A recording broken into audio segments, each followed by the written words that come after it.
नमस्कार, मैं पवन कुमार आवाज 24 के अंदर आपका स्वागत है। आज हम मौजूद हैं नागौर के अंदर और नागौर मारवाड़ के अंदर नागौर एक ऐसी जगह है जो बड़ी प्रसिद्ध जगह है और आपने नाम सुना भी होगा कि नागौर के अंदर ऐसा कहा भी जाता है कि विश्व की यहाँ पे सबसे बड़ी गौशाला है। मेरे सामने कुछ तस्वीरें हैं जो मैं आपको दिखाता हूँ। ये नागौर की ऐसी गौशाला है जहाँ 3 पैर की गायें जिनका इलाज किया जाता है। एक ऐसी गौशाला जिसके अंदर उन गायों के इलाज के लिए हॉस्पिटलिटी का पूरा सिस्टम है। और हॉस्पिटलिटी की अगर बात करें तो आपको बता दें कि आईसीयू भी है और विश्व स्तरीय डॉक्टरों की टीम यहाँ लगातार मौजूद है। इतिहास के अंदर शास्त्रों में एक बात कही जाती है कि प्रारब्ध पहले रचा फिर रचा गया इतिहास। भगवान ने लीला तो बनाई है, मनुष्य भी बनाया है तो मानवता भी बनाई है, लेकिन इस मानवता के साथ में आज एक बड़ा मैसेज, बड़ा संदेश आज आवाज न्यूज की माध्यम से हम आपको बताने जा रहे हैं। प्रशासनिक लापरवाही या सिस्टम की नाकामी। नागौर हाईवे पे तेज रफ्तार, जीरो सुरक्षा। प्रशासन की नींद कब खुलेगी? आइए जानिए पूरा मामला क्या है। राजस्थान के नागौर जिले में 10 जून को रात में 10:30 बजे हुए एक दर्दनाक सड़क हादसे ने प्रशासनिक लापरवाही की सारी हदें पार कर दी। यह दुर्घटना जिले की विश्वविख्यात गौशाला और पास स्थित स्कूल के इंटरसेक्शन पॉइंट पर हुई, जहां स्थानीय निवासी जगदीश भार्गव की असमय मृत्यु हो गई। आवाज न्यूज की टीम जब मौके पर पहुंची तो वहां के हालात ने कई हैरान कर देने वाले सवाल खड़े कर दिए। भगवान ने लीला तो बनाई है, मनुष्य भी बनाया है तो मानवता भी बनाई है, लेकिन इस मानवता के साथ में आज एक बड़ा मैसेज, बड़ा संदेश आज आवाज न्यूज की माध्यम से हम आपको बताने जा रहे हैं। जहां आपको बताते कि 11 जून सन 2025 जो कुछ समय पहले की बात है, रघुवंशीय ब्राह्मण समाज का एक इकलौता लड़का जिसका नाम है जगदीश भार्गव, जिसकी एक भीषण सड़क दुर्घटना के अंदर मौत हो गई। परिवार के ऊपर जिम्मेदारी थी, परिवार के पालन पोषण की संपूर्ण जिम्मेदारी थी। जिम्मेदारी को निभाते निभाते वह लड़का चला गया। मौत भगवान के हाथ में है, लेकिन बचाने का काम इंसान के ऊपर है। अब आपको उस घटना की मैं आपको जानकारी बता दूं कि जिस जगह मैं मौजूद हूं उस जगह ही जगदीश की मौत हुई, एक सड़क दुर्घटना हुई। आखिर ये सड़क दुर्घटना का कारण क्या था?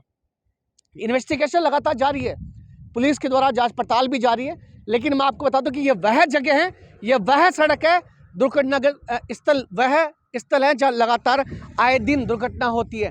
मैं आज आपको वो तस्वीर दिखा रहा हूं जहां भीषण सड़क हादसा हुआ। ये खून के वो कतरे हैं जो तस्वीरों के अंदर आपको दिखाई दे रहे हैं।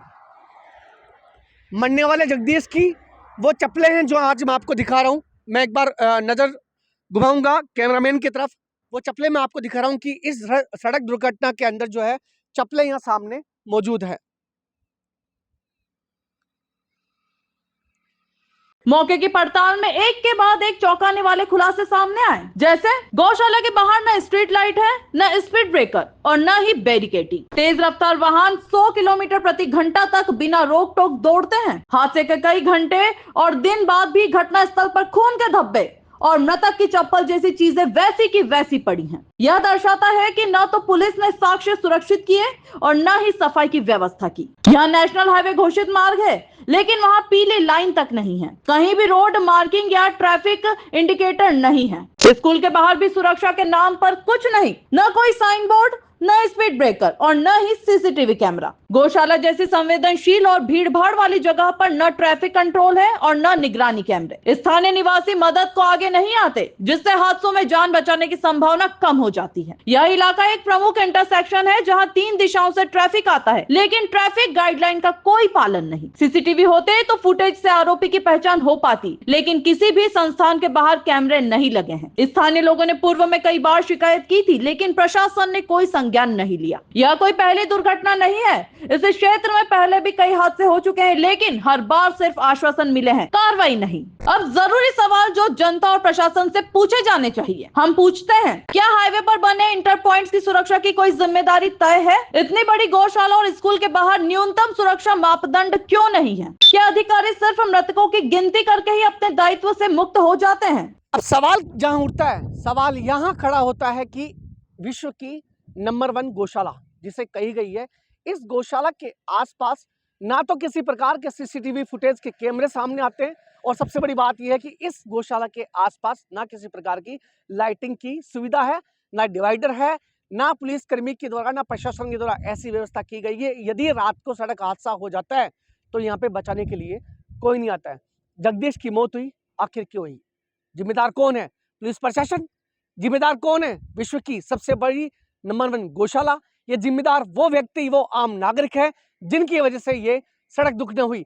आपको मैं वो तस्वीरें दिखा रहा हूँ जहाँ को मैं बता दूं कि ये वो नज़ारा है, वो घटना स्थल है जहाँ लगातार रात को सड़क दुर्घटनाएं आम तक होती रहती है, लेकिन आज तक यहाँ किसी प्रकार की लाइटिंग की व्यवस्था यहाँ नज़र आपको नहीं आएगी, किसी प्रकार का डिवाइडर यहाँ नज़र नहीं आएगा। यदि दुर्घटना हो भी जाती है तो यहाँ बचाने के लिए कोई नज़र नहीं आएगा। अब सवाल मेरा यहाँ सबसे बड़ा जो है वो ये उठता है कि सवाल सबसे बड़ा ये उठता है प्रशासन के लिए, यदि विश्व की पहली गौशाला है तो विश्व की पहली गौशाला के आसपास कम से कम 5 से 7 किलोमीटर के एरिया के अंदर व्यवस्था की जानी चाहिए, लाइटिंग की व्यवस्था की जानी चाहिए। लाइटिंग के साथ साथ में उस चीज़ों की जिस चीज़ों के लिए, जिस सुविधाओं के लिए एक आम इंसान जीता है।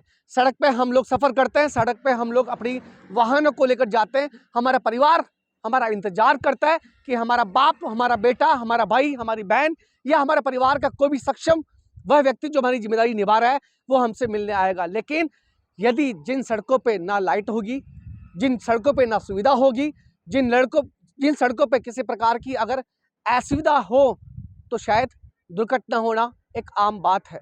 दुर्घटना हो भी जाती है, होने के बाद में किसी प्रकार का कोई सहयोग नहीं किया जाता है क्योंकि आम जनता को इससे कोई मतलब नहीं होता है। लेकिन अगर विश्व की सबसे बड़ी गौशाला है तो कोई ना कोई सुविधा की जानी चाहिए। आगे की मुख्य कवरेज और बड़ी बातों और बड़ी रहस्यों के साथ में खुलासा करने वाला हूं आवाज न्यूज के साथ में। देखिए ये खास कवरेज।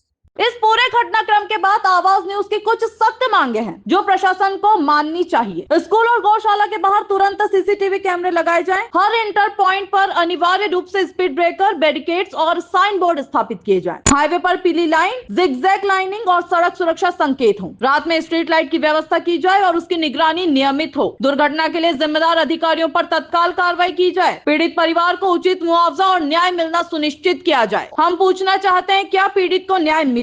यह केवल एक सड़क हादसा नहीं था, यह शासन प्रशासन की नींद तोड़ने वाली चेतावनी। आवाज न्यूज आने वाले दिनों में इस मामले की दूसरी रिपोर्ट में उन अधिकारियों के नाम उजागर करेगा जिन्होंने लापरवाही की परंपरा को जिम्मेदारी के ऊपर रखा है। देखते रहिए आवाज न्यूज।